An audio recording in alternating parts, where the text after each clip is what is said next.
হাতির কাছে আছে সুর, গরুর কাছে আছে শিং, বাঘের কাছে আছে মোটা মোটা দাঁত আর হাত পায়ের মধ্যে বড় বড় নখ। এগুলো ঠিক কিনা? বল্লা, ভীমরুল, মৌমাছি, বিচ্ছু, তাদের কাছে আছে বিষাক্ত হুল। প্রত্যেকটি প্রাণী লক্ষ্য করবেন, প্রত্যেকটি প্রাণীর কাছে আত্মরক্ষার হাতিয়ার আছে না নাই বলে? কেবলমাত্র কার কাছে নাই?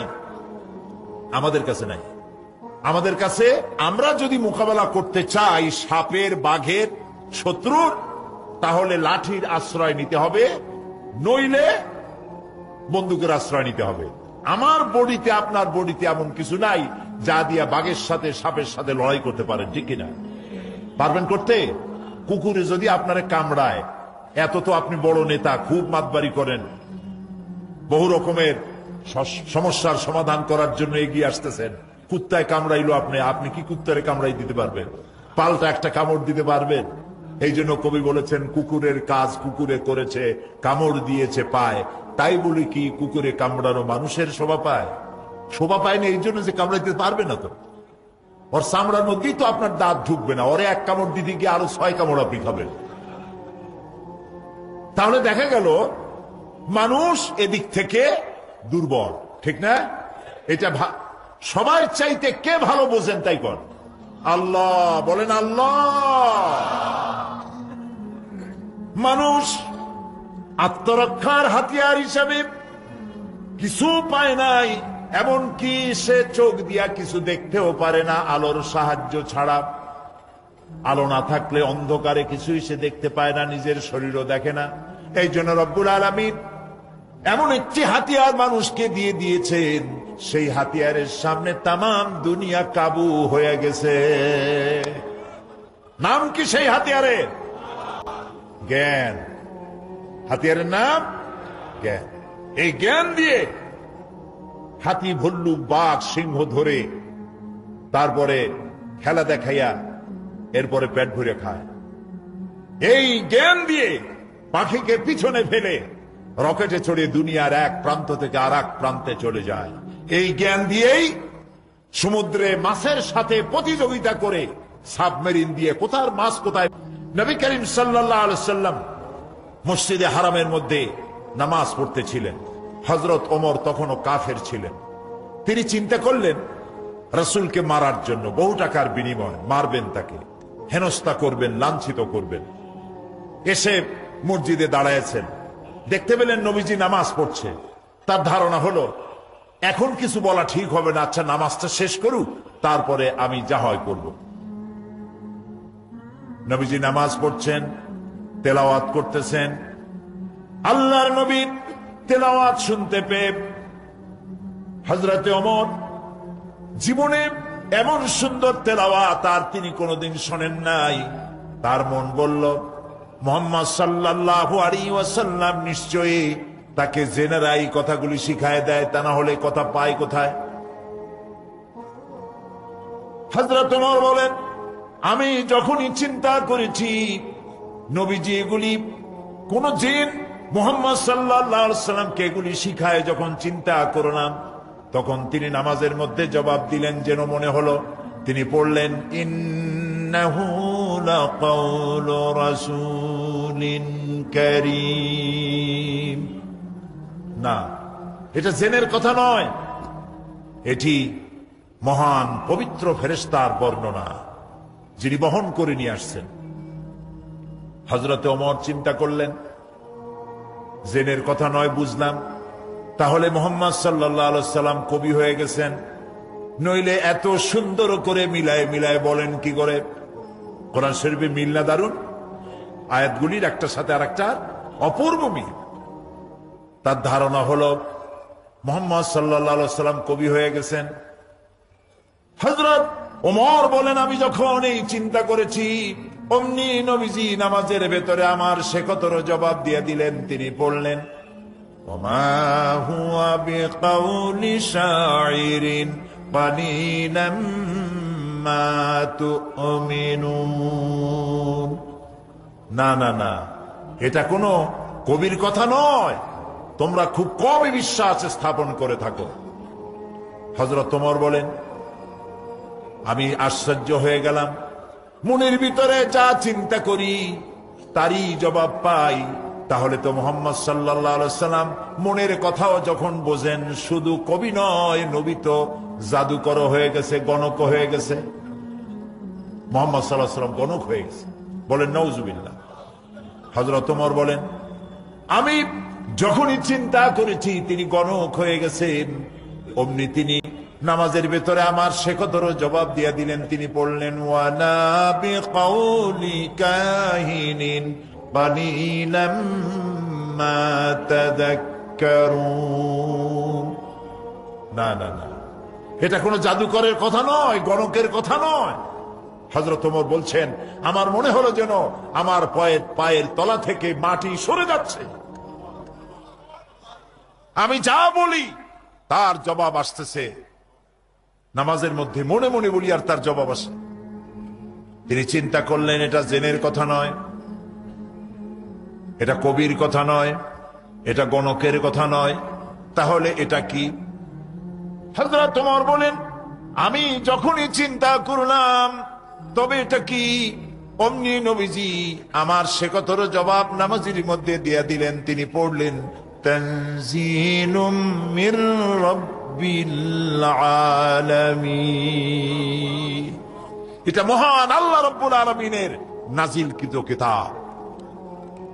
হযরত ওমর বলছেন, আমার মনে হচ্ছিল যেন ইসলাম, ঈমান, তার শেকড় শুদ্ধ আমার কলজার মধ্যে গেড়ে বসতেছে। কিন্তু তখনও তার ঈমান আনার সময় হয় নাই, এজন্য তিনি ঈমান আনতে পারেন নাই। প্রিয় ভাই সব, নবীর কাছে আদম আলাইহিস সালাম থেকে শুরু করে মুহাম্মদ সাল্লাল্লাহু আলাইহি ওয়াসাল্লাম পর্যন্ত সমস্ত নবীদের কাছে বাণী বহন করে নিয়ে আসছেন কে? আল্লাহ তাআলা বলেন, ওয়া ইন্নাহু লাতানজিলু রাব্বিল আলামিন নাযালা বিহির রূহুল আমিন। নিঃসন্দেহে এটা রব্বুল আলামিনের অবতীর্ণ কিতাব, যা নিয়ে বিশ্বস্ত আত্মা অবতরণ করেছে, অর্থাৎ জিবরাইল আলাইহিস সালাম। আল্লাহ যেমন ভাবে দিয়েছেন, জিবরাইল তেমন ভাবে আনছেন। একটি শব্দেরও, একটি অক্ষরও এদিক ওদিক হয় নাই। সুবহানাল্লাহ। দেখুন, এই কোরআন শরীফের মধ্যে কতগুলি সূরা? 114টা। প্রত্যেকটি সূরার শিরোনামে কি আছে? কয়টা সূরায় নাই? একটাই নাই। একটা সূরায় বিসমিল্লাহ নাই। কেন নাই? সেটা আল্লাহ রাব্বুল আলামিন ভালো জানেন। কোরআন নাজিলের বিশুদ্ধতা সম্পর্কে আরো অনেক প্রমাণ সামনে আমি দেব ইনশাআল্লাহ। এখানে একটা কথা বলে রাখি, কোরআন বিশুদ্ধতার এটাও একটা প্রমাণ। যেহেতু সূরা তাওবায় নাজিল, সূরা তাওবা নাজিলের সময় আল্লাহ বিসমিল্লাহ বলেন নাই। হযরতে জিবরাইল রাসূলের কাছে নাজিল করার সময় বিসমিল্লাহ বলেন নাই। তাই সাহাবায়ে কেরাম যখন লিখেছেন বিসমিল্লাহ বাদ পড়ে গেছে। কিন্তু 19 এক কেরামতি আছে কোরআন শরীফের মধ্যে, ওয়া আলাইহা 19। 19 এক হিসাব আছে। সেই হিসাব আমি বোধহয় গত বছর না কবে বলছি, আজ বলার দরকার নেই। যেহেতু 114 হলে পরে 19 দিয়া ভাগ করা যায়, কিন্তু বিসমিল্লাহ তো 114টা সূরার একটা জায়গায় কম হয়ে গেল। একটা জায়গায় যে কম হয়ে গেল, এই জন্য সূরা আন-নামলের শুরুতে একবার বিসমিল্লাহ বলা হয়েছে, আর একবার সূরা নামলের ভিতরে হযরত সুলাইমান রানী বিলকিসের কাছে যে চিঠি লিখেছেন তার উপরে আর একবার বিসমিল্লাহ যোগ হয়ে কোরআনের ভিতরে 114টা পুরা হয়ে গেল। সুতরাং ফেরেশতাদের উপরে ঈমান আনতে হবে এভাবে, তারা আল্লাহর সম্মানিত কি বান্দা। মাশাআল্লাহ, মুখস্থ হয়ে গেছে। ফেরেশতারা আল্লাহর সম্মানিত বান্দা, এবং ফেরেশতাদের উপরে ঈমান আনা আমাদের জন্য ফরজ। ঈমান আনা কি? আমানার রাসূলু বিমা উনজিলা ইলাইহি মির রাব্বিহি ওয়াল মুমিনুন কুল্লুন আমানা বিল্লাহি ওয়া মালাইকাতিহি ওয়া কুতুবিহি ওয়া রুসুলিহি। রাসূল এবং মুমিনগণ এ বিষয়ের প্রতি বিশ্বাস করেন যা তার রবের পক্ষ থেকে রাসূলের প্রতি অবতীর্ণ হয়েছে। এরা সকলেই আল্লাহ এবং তার ফেরেশতা এবং তার কিতাব এবং সকল রাসূলের উপরে আমরা ঈমান আনি। লা নুফাররিকু বাইনা আহাদিম মির রুসুলি, আমরা নবীদের মধ্যে পার্থক্য সৃষ্টি করি না। নবী, রাসূল, আখিরাত, ফেরেশতা সকলের উপরে আমরা ঈমান আনি। এই আয়াতে কারিমাগুলি দিয়ে স্পষ্ট হয়ে গেল যে ফেরেশতাদের উপর ঈমান আনা শুধু আল্লাহর প্রতি ঈমান আনার জন্যই নয়, বরং কিতাবের প্রতিও ঈমান আনার জন্য ফেরেশতাদের উপরে ঈমান আনা ফরজ। কথা কি বুঝে আসছে? আলহামদুলিল্লাহ। সুতরাং এই ফেরেশতাদের দিয়ে আল্লাহ একজনকে দিয়ে ওহী পাঠাইছেন, আর অন্যান্য যারা আছে কাউকে দিয়ে বৃষ্টি বর্ষণ করান, কোথাও দুর্ভিক্ষ নাজিল করেন, কোথাও ঘূর্ণিঝড়, কোথাও প্লাবন, কোথাও বন্যা, কোথাও মহামারী, কোথাও ভূমিকম্প ইত্যাদি। যখন যেখানে যা খুশি আল্লাহ ফেরেশতাদেরকে ব্যবহার করেন। ফেরেশতারা সব আজ্ঞা বাহক, গোলাম, সম্মানিত বান্দা। একথা স্পষ্ট করে মনে আমরা ধারণা করে নিতে পারি যে ফেরেশতারা আল্লাহর হুকুমের বাইরে কোনো কাজ করে না। এবার কিতাবের প্রতি ঈমান, এটার নাম কি? এটার নাম কোরআন। কিন্তু সেই সাথে এ কোরআনের অনেকগুলি নাম আছে। এক নাম হলো কিতাব, এর এক নাম হলো নূর, হুদা, শিফা, তানজিল, জিক্র। কোরআনে কারীমের বুরহান, অনেকগুলি নাম আল্লাহ নিজেই রেখেছেন। ইসলামের পরিভাষায় কিতাব বলতে বুঝায় এমন গ্রন্থকে যা মানুষের পথ নির্দেশের জন্য আল্লাহর তরফ থেকে রাসূলের কাছে নাজিল হয়, তাকে বলা হয় কিতাব। এ অর্থের প্রেক্ষিতে কিতাব হচ্ছে আল্লাহ তাআলার সেই মহান কিতাব যার ব্যাখ্যা বিশ্লেষণ করেছেন মুহাম্মদ রাসূলুল্লাহ সাল্লাল্লাহু আলাইহি ওয়াসাল্লাম। এটি ঐশী বাণী আল্লাহর পক্ষ থেকে নাজিল হয়েছে। এবং আল্লাহর হিকমত দেখুন, তিনি কিতাব দিয়েছেন আর নবী দিয়েছেন। কি দিয়েছেন বলেন? কিতাব আর নবী।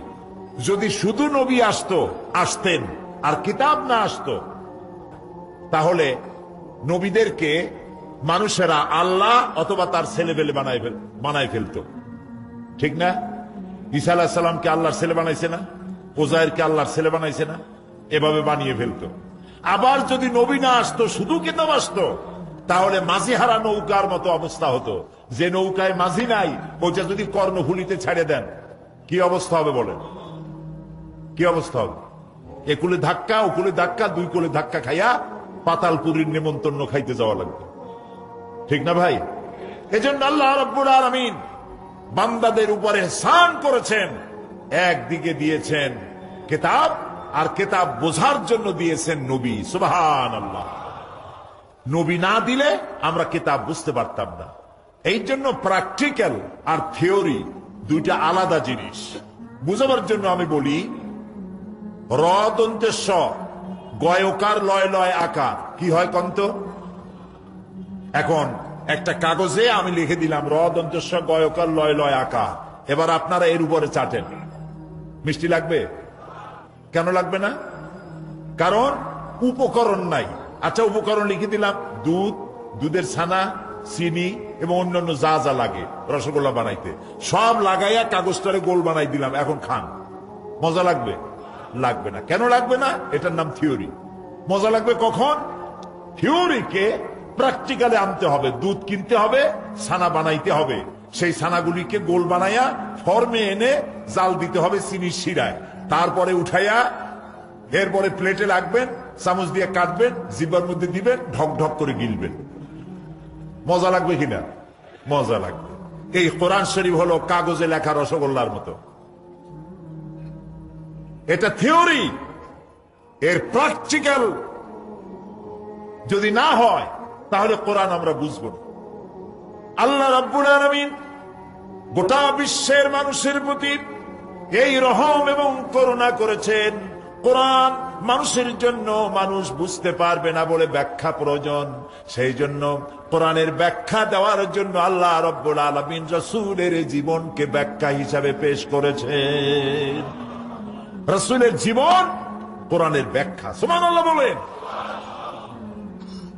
কোরআনের ব্যাখ্যা। হযরত আয়েশা সিদ্দিকা রাদিয়াল্লাহু তাআলা আনহাকে প্রশ্ন করা হয়েছে, হে রাসূল, হে মা আয়েশা, রাসূলুল্লাহর চরিত্র আখলাক সম্পর্কে আমাদেরকে কিছু শোনা। তিনি বলেছেন, কোরআন পড়ো নাই? তারা বলেছেন, হ্যাঁ কোরআন পড়েছো। কোরআন পড়েছো, তা আবার রাসূলের চরিত্র আমার কাছে জানতে আসার দরকারটা কি?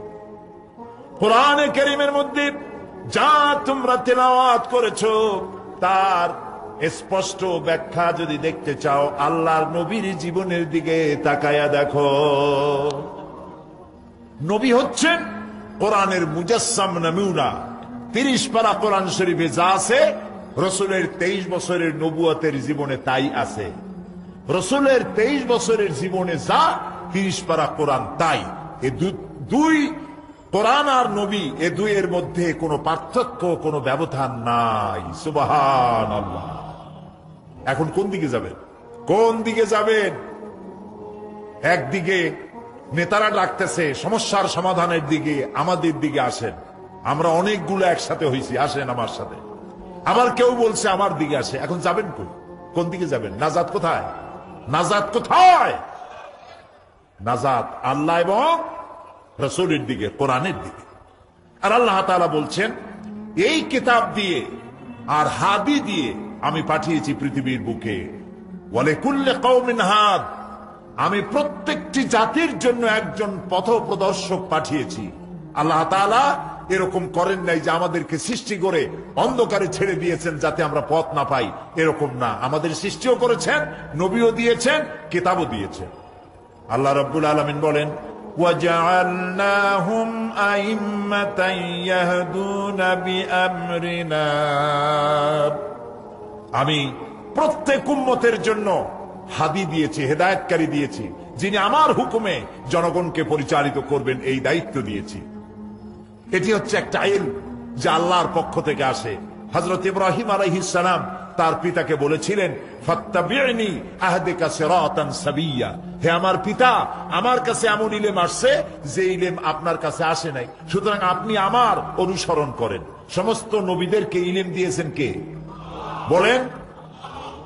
আল্লাহ তাআলা বলেন, ওয়ালাকাদ আতাইনা লুকমানাল হিকমা, আমি লোকমানকে জ্ঞান দান করেছি। ওয়ালাকাদ আতাইনা দাউদা ওয়া সুলাইমানা ইলমা, আমি দাউদ আর সুলাইমানকে জ্ঞান দান করেছি। সমস্ত নবীদেরকে আল্লাহ তাআলা জ্ঞান দান করেছেন। নবীরা দেশ পরিচালনা করেছেন, আর তাই জনগণ সুখী হয়েছে, সমৃদ্ধশালী হয়েছে। কোরআন আমরা ছেড়েছি, তাই কপাল পুড়েছে। এই কথা ঠিক কিনা? এই কথা ঠিক কিনা? কোরআন তো এই জন্য আসে নাই যে আমরা কোরআনের কারণে মার খাবো, এই জন্য কোরআন আসছে।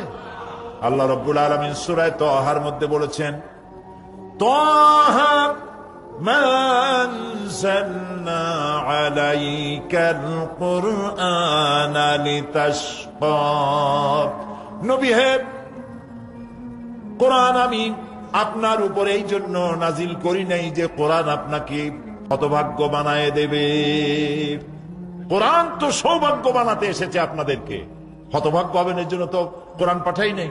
আর যদি আমি প্রশ্ন করি, পৃথিবীর মধ্যে সব থেকে বেশি মার খায় কারা? কি জবাব দেবেন?